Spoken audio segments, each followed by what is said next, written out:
raison avec Virginia Woolf. Ce sera 5 moments consacrés à faire entendre une autre Virginia Woolf, une pensée pour aujourd'hui, vivante, insolente, combattante, joueuse. Avec l'écrivain et traductrice Agnès de Sarthe, nous allons commencer par réfléchir à une Woolf traductrice. La traduction, pour elle, c'est penser le monde.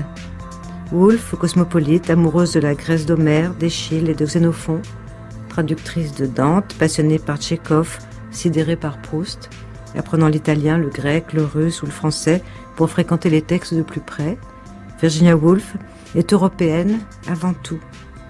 Elle n'a cessé de parier sur le dialogue intime et constant entre les langues, entre les littératures, entre le commun des lecteurs et le monde. Elle n'a cessé de réfléchir aux mots et donc à leur traduction. Que dit-elle ? Les mots n'aiment pas que l'on débatte de leur pureté ou de leur impureté. Si l'on fonde une société pour la pureté de l'anglais, ils manifesteront leur désaccord en fondant une autre société pour l'impureté de l'anglais. Ils croient qu'un mot est aussi bon qu'un autre, que les mots mal élevés sont aussi bons que les mots bien élevés, que les mots incultes sont aussi bons que les mots cultivés. Il n'y a pas de rang, il n'y a pas de titre dans leur société. Ils n'aiment pas non plus qu'on les dépose à la pointe de sa plume pour les observer un par un. Ils veulent rester tous ensemble, dans les phrases, dans les paragraphes, et même dans une page entière. Ils détestent être utile. Ils détestent gagner de l'argent. Ils détestent qu'on discute d'eux en public. Bref, ils détestent tout ce qui les enferme dans une seule définition, ou les limite à une seule attitude, car il est dans leur nature de changer. Parler du goût de la traduction et de la manière dont les livres ont été traduits, c'est donc le propos de cette rencontre avec Agnès de Sarthe, qui a traduit La Chambre de Jacob. Bonjour, Agnès de Sarthe. Vous êtes donc écrivain et traductrice, et vous avez beaucoup réfléchi à la lecture, à sa transmission et aux aléas de la traduction. Votre dernier livre, Le Roi René, c'est une biographie. Une biographie qui, d'une manière très woolfienne, relie le destin d'un homme, le pianiste et jazzman René Urtreger, à une réflexion sur vos relations, à l'amitié, et vous y faites une sorte de traduction différente, la traduction en mots d'une musique indomptable. Alors, selon vous, quel rôle jouent dans l'œuvre de Virginia Woolf les lectures d'écrivains étrangers ? Je crois que vous avez très bien introduit sa fascination pour la traduction à travers son tempérament d'européenne. Et au-delà même de l'européenne, il y a la femme qui est ennemie des frontières. Et il y a une phrase qui m'a beaucoup marquée, ça se trouve à la fin de La Tour Penchée, qui est un texte absolument magnifique, et il se termine ainsi. Alors je vais lire, c'est un court extrait, c'est une traduction de Rose Célie, c'est comme c'est une émission sur la traduction, je vais à chaque fois citer les traducteurs. Et donc Virginia Woolf écrit ceci. Rappelons un conseil qu'un éminent victorien, qui était aussi un éminent amateur de marche à pied, donnait aux promeneurs. Chaque fois que vous voyez un écriteau avec « défense de passer », passez tout de suite. Passons tout de suite. La littérature n'est pas partagée entre les nations. Là, il n'y a pas de guerre. Passons librement et sans crainte et trouvons notre chemin tout seul. Tout seul, c'est-à-dire bizarrement avec les autres, c'est-à-dire avec l'aide des autres écrivains. Et des écrivains qui sont de nationalités différentes et d'époques différentes, puisque la traduction, c'est aussi ce qui permet d'abolir le temps, la distance que crée le temps. Donc toute distance est abolie par la traduction. La distance d'un pays à l'autre, la distance d'une époque à l'autre. C'est pour ça que Virginia Woolf lit aussi bien Homère que Échille, que Sophocle. Elle envisage de comparer d'ailleurs les anciens avec les modernes sans cesse. Et il y a aussi chez elle ce besoin toujours récurrent d'élargir son espace, d'agrandir son espace mental. À un moment, elle dit « J'ai commencé à lire Freud hier soir pour élargir le cercle, pour donner à mon cerveau un champ plus vaste, pour le rendre objectif, pour sortir de moi-même. » Et ça, c'est aussi quelque chose qui est très présent chez Woolf, c'est la terreur du je, J-E, de l'enfermement, du solipsisme, du moi, moi, moi. Et la traduction, c'est aussi un moyen d'aller vers l'autre et d'inviter l'autre à sa table de lecture et sa table d'écriture. Alors vous parliez, Agnès de Sarthe, de la Grèce, des écrivains grecs. Ces écrivains grecs, justement, je crois me souvenir qu'elle parle d'eux en disant qu'ils sont une leçon d'objectivité, justement. Parce que dans la littérature grecque, Homère en particulier, mais aussi Échille et les autres. La psychologie des personnages ne joue à peu près aucun rôle. Et la langue elle-même, comme le rocher de la Grèce, il n'y a rien d'inutile. Il y a aussi toujours ce mélange chez Virginia Woolf de théorique et d'intime, c'est-à-dire que les Grecs, c'est à la fois les garants de l'objectivité, d'une certaine forme de... Comment on pourrait dire ça ? D'une forme... Il n'y a pas d'atermoiement. Ce qui est le contraire, l'atermoiement, c'est vraiment le contraire de ce qu'elle veut faire. Mais c'est aussi... C'est la littérature qui lui a été apportée, indiquée par son frère adoré Toby. C'est lui qui l'a initié au grec. Au grec, les écrivains, parce que l'initiation à la langue, elle l'avait accomplie avant, pendant de longues années. On la voit très souvent dans son journal dire « Et maintenant, je vais faire 1 heure de grec ». Donc, elle a étudié cette langue en profondeur. Elle a étudié un certain nombre de langues, certaines avec plus ou moins... Moi, j'ai l'impression, en la lisant, que celles pour lesquelles l'apprentissage a été le plus accompli, c'était le grec. Il y a eu le latin, mais c'était moins passionnant, visiblement. Peut-être à cause d'une moins grande intimité ou d'un moins grand lien avec les auteurs. Donc, il y a eu le grec, il y a eu le russe, puisqu'elle a même traduit, elle a co-signé une traduction avec Koteliansky d'un passage des Possédés, qui n'était pas dans Les Possédés, dans Dostoïevski, et qui a été publié par la Hogarth Press. Donc, elle traduisait aussi du russe, avec l'aide quand même, je pense pas qu'elle était complètement peut-être prête à prendre en charge toute une œuvre seule, mais quand même. Et puis elle a étudié l'italien aussi pour lire Dante. Et elle envisageait aussi, alors le français, c'est au moment où elle découvre Proust, où là elle se dit vraiment faudrait que je lise en français. Je sais pas à quel point pour le français, elle est allée aussi loin que pour les autres langues. Enfin, c'est déjà énorme, surtout pour une anglaise, je dirais. Les Anglais ne sont pas connus pour leur goût des langues étrangères, et elle, là, elle révolutionne quelque chose. Mais c'est-à-dire qu'en fait, je crois qu'elle connaît bien les écrivains français depuis qu'elle est très jeune, et donc ça ne la pousse pas nécessairement à les étudier dans le texte, parce qu'elle parle beaucoup de Montaigne, elle parle de Madame de Sévigné, elle parle de la comtesse de Ségur, je crois. Je sais plus. Elle a 5 ou 6 écrivains français qu'elle cite beaucoup, plus Proust, mais on sent qu'il n'y a pas un désir d'aller vers le texte original. D'ailleurs, pour ce qui est de Montaigne, d'ailleurs, les lecteurs français ne vont pas non plus puisqu'ils lisent en traduction. Dans le texte on original. Le lit en traduction, Montaigne. C'est déjà une traduction. Oui, tout à fait. Alors, elle a une prof de grec, par ailleurs, qu'elle adore. Oui. Miss Janet Case, je crois. Case. Ouais. Donc, il y a quand même cette intimité de tous les jours, étudier, traduire. Qui donne aussi une sorte d'ordre et dans la tête. Qui est aussi un exercice, parce que toute sa vie, elle s'est livrée à des exercices, que ce soit la traduction ou ce qu'elle appelle les esquisses, qui sont des exercices pour l'œil, pour la main et pour l'œil. Et on peut imaginer que la traduction avait aussi ce rôle-là pour elle, c'est-à-dire une façon, comme elle dit, d'élargir son cerveau, d'agrandir le spectre, d'aller plus loin dans la connaissance de sa propre langue aussi. Alors, donc, les écrivains français, Proust, Tchekhov, Freud, Dante, les Grecs. Est-ce que vous trouvez que dans le journal que vous avez préfacé, la question du traduire, de la façon de traduire, de la méthode pour traduire soit très présente ou pas particulièrement ? Pas particulièrement. Ce qui ressort, c'est l'acharnement à apprendre, qui est spectaculaire, la curiosité, une sorte d'alternance bénéfique entre le mal que cela lui donne d'écrire et le mal que cela lui donne d'apprendre. Donc, à une douleur, on substitue une autre, on va de l'une à l'autre et finalement, on finit par y trouver un peu de plaisir. Mais c'est rare, la page que vous avez citée sur les mots, qui est très précise, très aiguë, on va pas trouver des choses aussi presque techniques dans ces récits de traduction. C'est plutôt de l'ordre du catalogue ou de la liste d'accomplissements. Et j'ai réussi à lire tant de pages. Et j'ai encore appris de nouvelles choses. Donc elle est plutôt dans la conquête alpinistique presque de la traduction que dans le détail. Pour que ça s'oublie pas aussi, pour que ça se perde pas. On voit bien qu'il faut pas que ça... Il faut que ça soit inscrit. Quoi. Il faut qu'elle-même s'en souvienne qu'elle a fait ça. Elle n'a pas été paresseuse, quoi. Parce qu'il y a quand même toujours cette lutte contre la paresse. Oui, et puis elle dit aussi à un moment qu'elle se méfie du plaisir. Elle dit qu'elle a sans doute hérité ça de son éducation puritaine.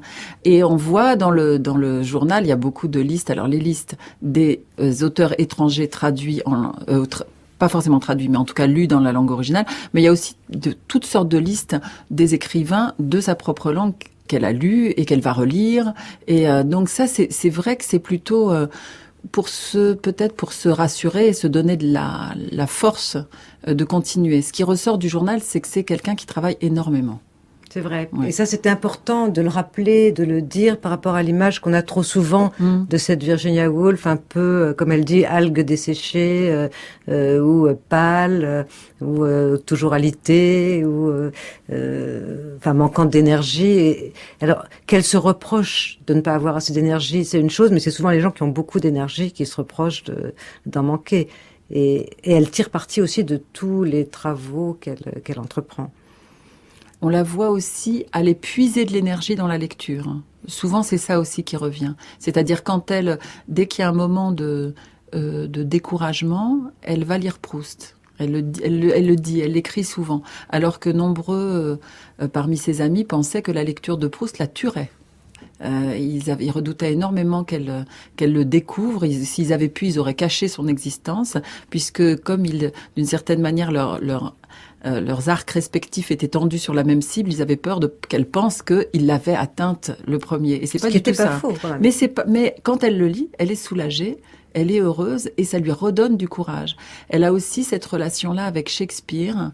Elle retourne, s'il y a un moment de dolence ou de découragement, elle va lire Shakespeare et là, elle puise à nouveau des forces pour continuer.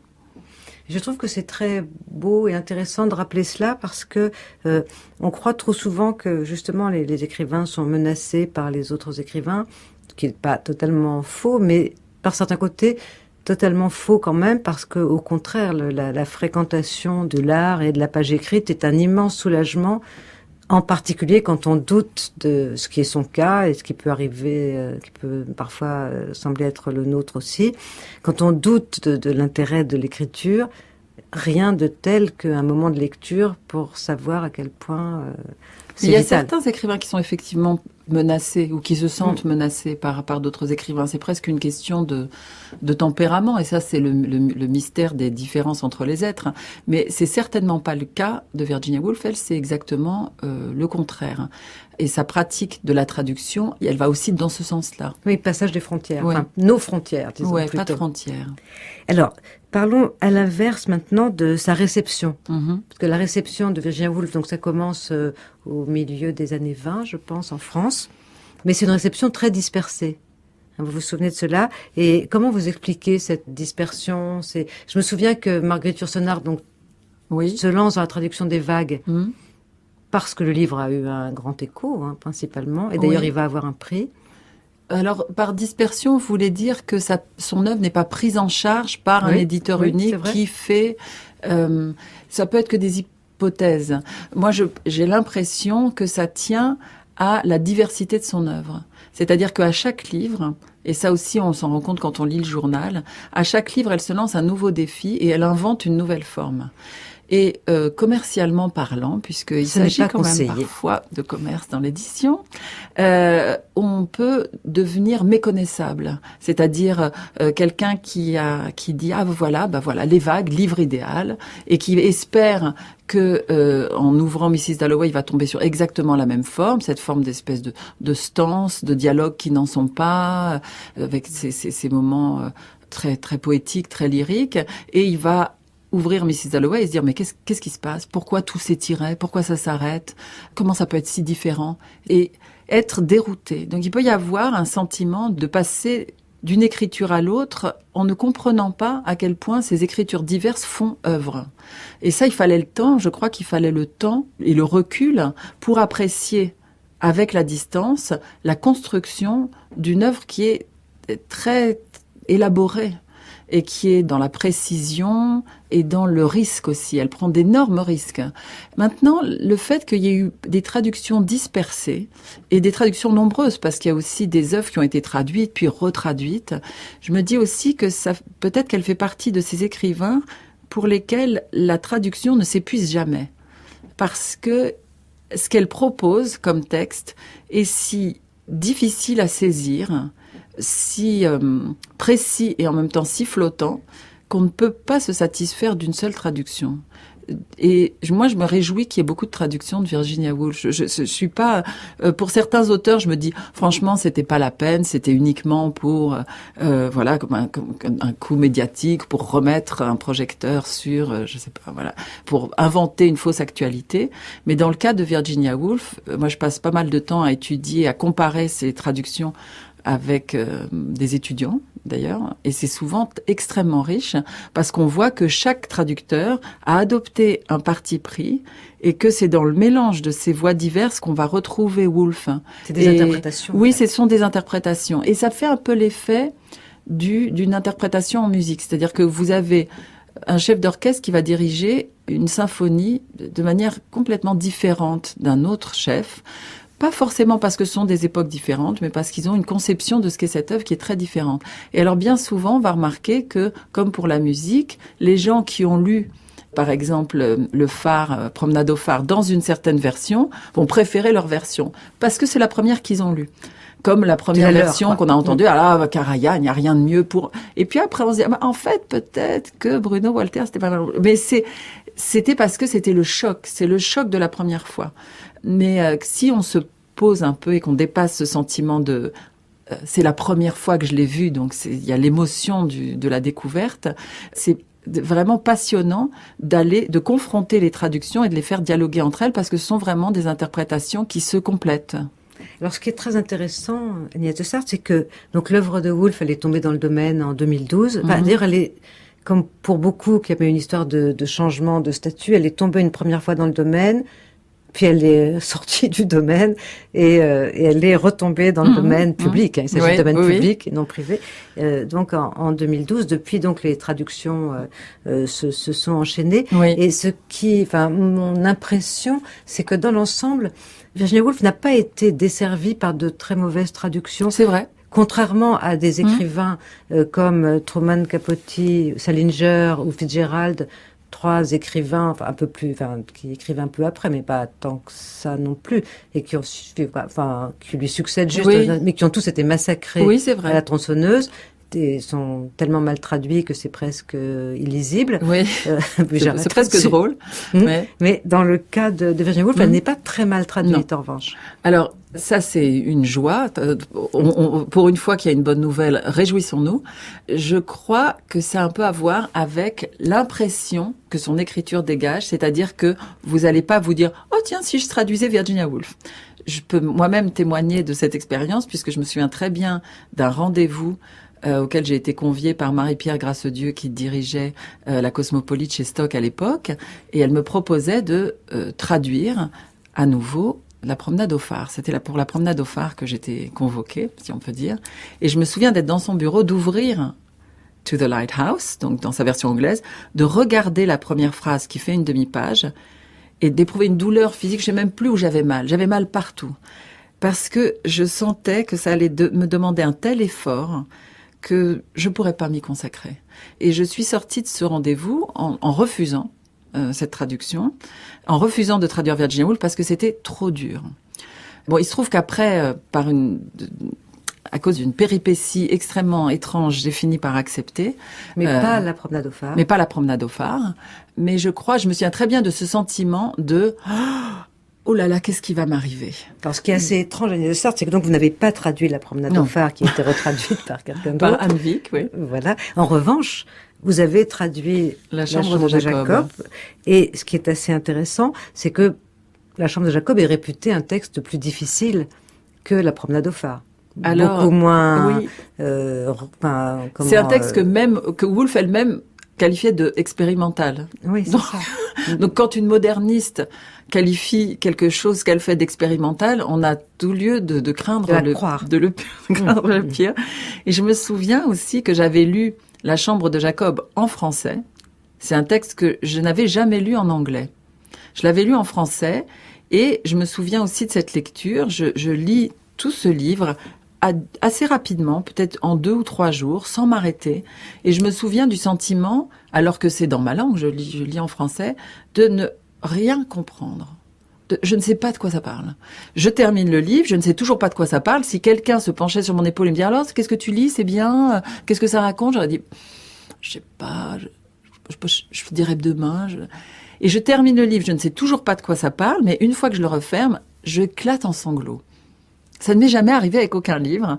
Et c'était une émotion purement esthétique, inexplicable, qui n'avait rien à voir avec le sens, ou alors le sens avait pénétré en moi par un autre trajet que celui qui l'emprunte usuellement.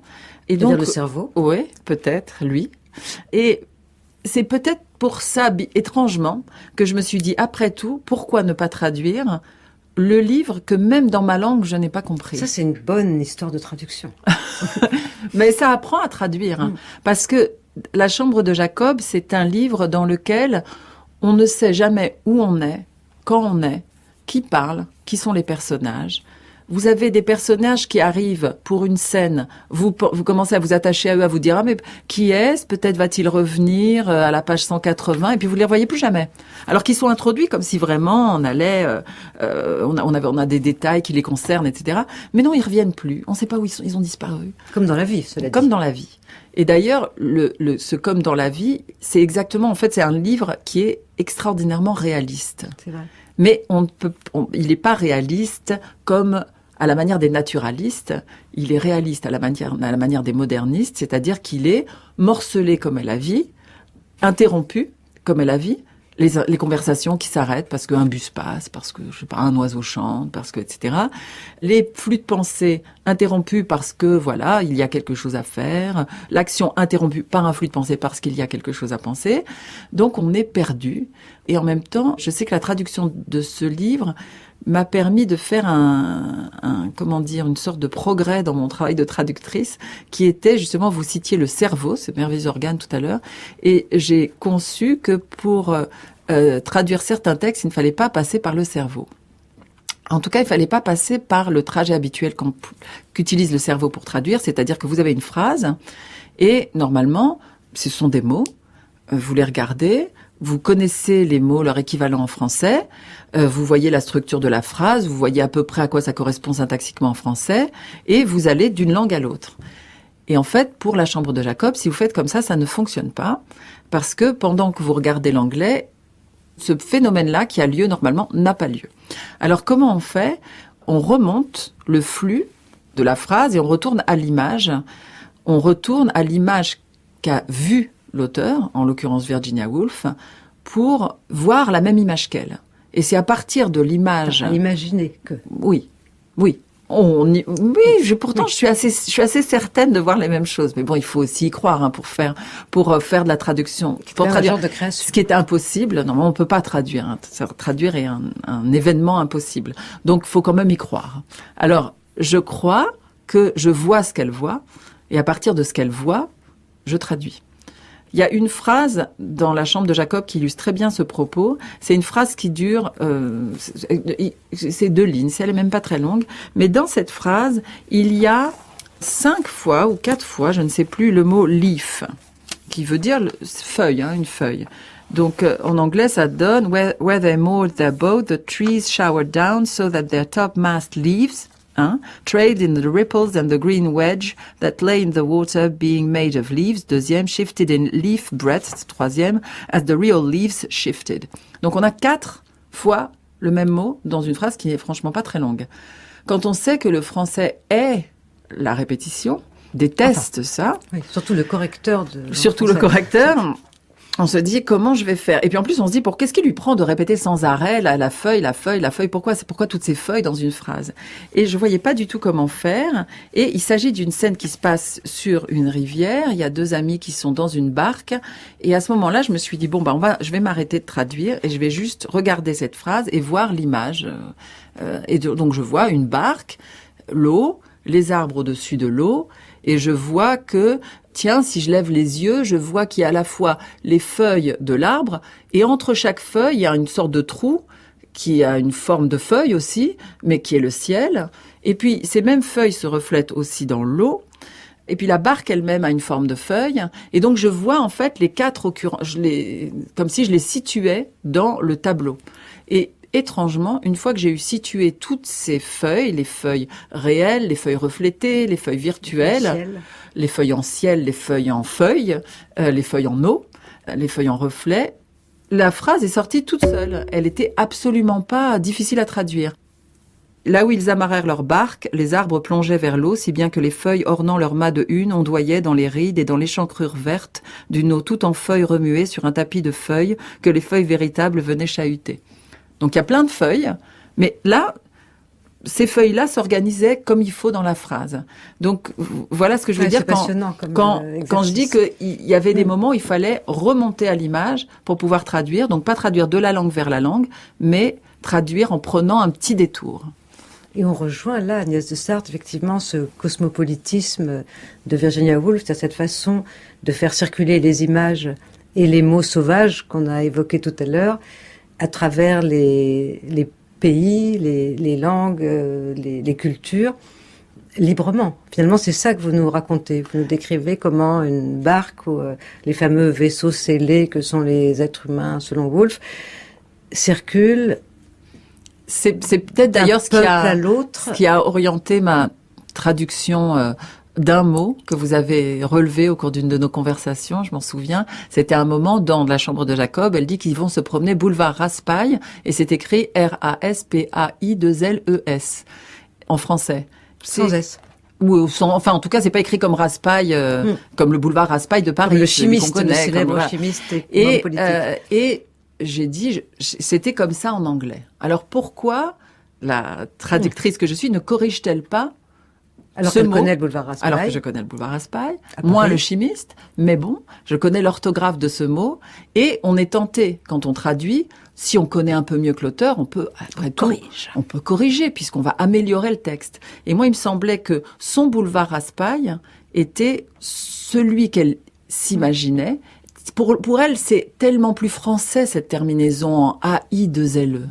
Et donc, il est comme un objet pour elle, comme un objet, c'est-à-dire qu'un nom propre devient un mot et devient une sorte d'étendard de la France. Son étendard à elle qui est vu de loin, depuis l'Angleterre. Et donc, je me disais, gardons-le ainsi, parce que de toute façon, on voit bien que dans tout le passage qui est situé en France, avec ces gens qui ont des noms qui nous en rappellent d'autres, Crutendon, Malinçon, ils se terminent tous en on, c'est étrange. On ne sait pas pourquoi. Mais c'est l'idée qu'elle se fait du nom parfaitement français.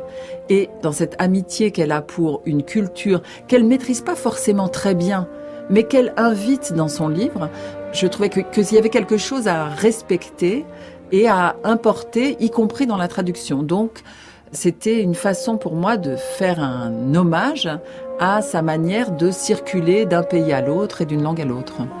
Laissons sa liberté à Virginia Woolf. Je vous remercie, Agnès de Sarthe. Merci.